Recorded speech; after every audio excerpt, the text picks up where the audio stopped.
Bunda Dina kasih bocoran dari isi buku Keluarga Ajaib.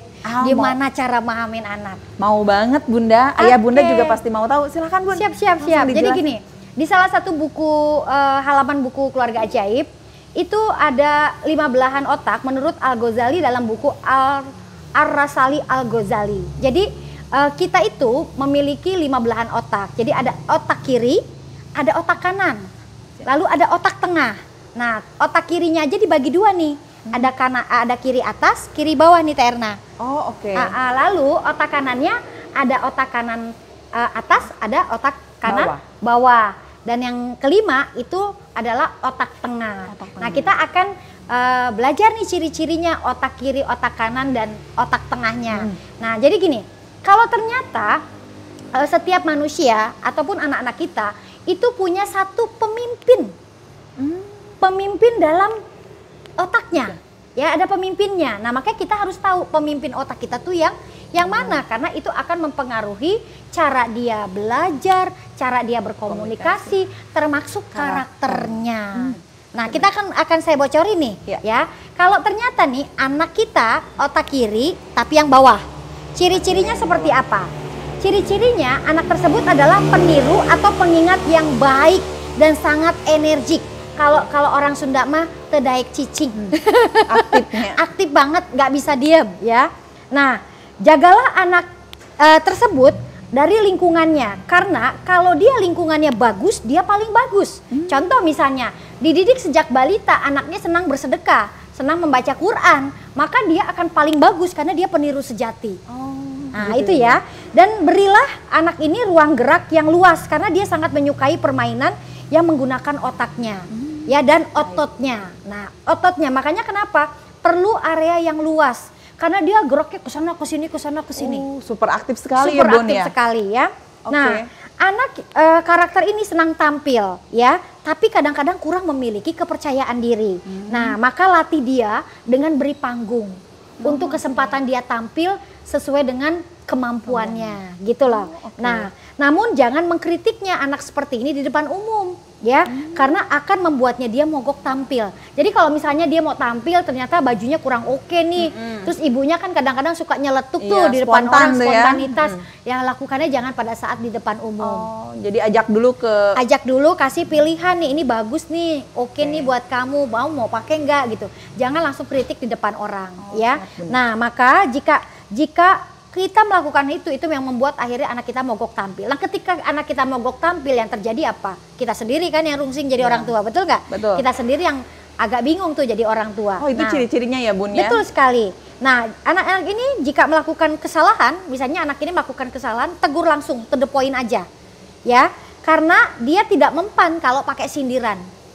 Nah kita kadang-kadang kalau anak kita salah kan kita suka nyindir-nyindir tuh. Ini anak ini nggak perlu, dia to the point aja, kasih tahu letak kesalahannya di mana maka akan selesai. Selanjutnya, jika anak ini pun berbuat salah ya, dia lebih mudah untuk menerima permintaan maaf tanpa ada sakit hati berkelanjutan. Jadi kalau kita nih sebagai orang tua punya salah nih sama anak yang karakternya belahan otak kiri bawah, itu jangan sungkan-sungkan minta maaf. Jadi nggak pendendam ya? Nggak pendendam, dia selesai di situ. Jadi tidak berkelanjutan. Nah itu ciri dari otak yang kiri bawah. Saya mau kasih bocoran yang kiri atas nggak? Mau banget. Bun, silakan dilanjutkan penjelasannya. Penjelasannya kalau untuk ciri anak-anak yang memiliki dominan otak kiri atas, ya. Anak ini cerdas, makanya dia paling mudah menangkap semua informasi. Ya, dari mata pelajaran apapun dia lebih cerdas, apalagi yang berkaitan dengan matematika, ya. Dia adalah cenderung mandiri dan sangat bisa diberi tanggung jawab, ya. Dan cara belajar efektifnya adalah dalam suasana hening. Jadi ada nggak suka keramaian? Kan ada tuh karakter anak yang sukanya belajar berkelompok. Ada yang karakter anak senangnya sambil dengerin musik, ya. Ada juga yang memang karakter anak ini adalah yang otak kiri atas itu lebih senang dengan cara menyendiri, ya gitu. Dan dari kecil anak ini tuh terlihat istimewa Bun, ya.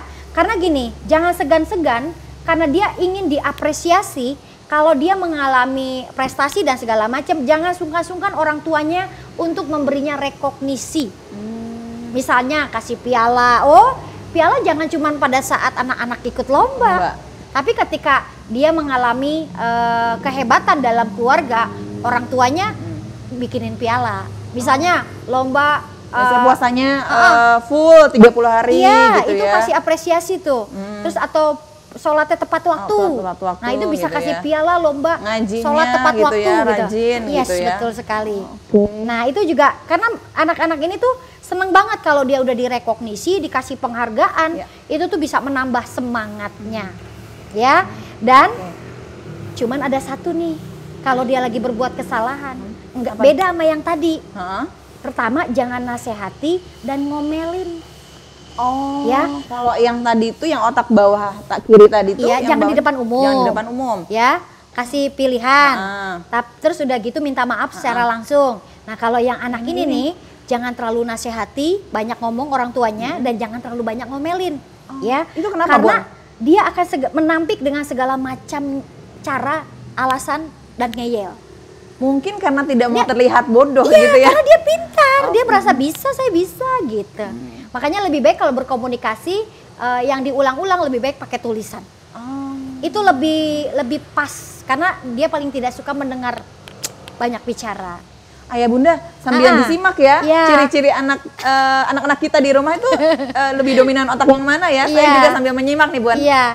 Dan kalau dia melakukan hal yang tidak baik, anak ini ajak aja untuk duduk bersama, ya nggak usah ngomelin, nggak usah terlalu banyak menasehati, duduk bersama untuk diskusi dan berikan pemahaman sebab akibat, ya secara logis, maka dia akan menerimanya. Ini contoh, kalau anak saya yang kedua memang otak kiri kanan, kiri atas. Ketika saya olahraga itu memang tidak diperkenankan bawa anak. Dia nggak percaya karena yang dia perlukan adalah fakta, data, sebab akibat gitu kan. Akhirnya ketika saya bilang penjelasan pakai mulut saya itu nggak mempan, ya udah saya bawa aja. Dan ketika saya bawa ke lokasi olahraga, saya kasih tulisan. Ada tulisannya dari sana kan. Nih, tolong dibaca. Bukan kita tidak mencintai anak-anak, tapi seorang ibu itu perlu me time 30 menit dalam sehari, minimal dalam sehari untuk dirinya kembali fresh. Akhirnya ketika saya kasih fakta itu, saya kasih datanya, saya kasih secara logis, akhirnya dia nurut untuk tinggal di rumah. Oke, Teh Erna kayaknya sih masih panjang ya kalau bahas yang otak kanan, atas sama bawah sama yang tengah. Oke, untuk penasarannya silahkan aja deh. Baca bukunya di halaman yang 142 sampai 168 tadi ya. Itu lengkap semua. Buku Keluarga Ajaib. Di sana bisa Ayah Bunda baca secara detail ya Bun ya. Iya, betul sekali. Siap Bunda.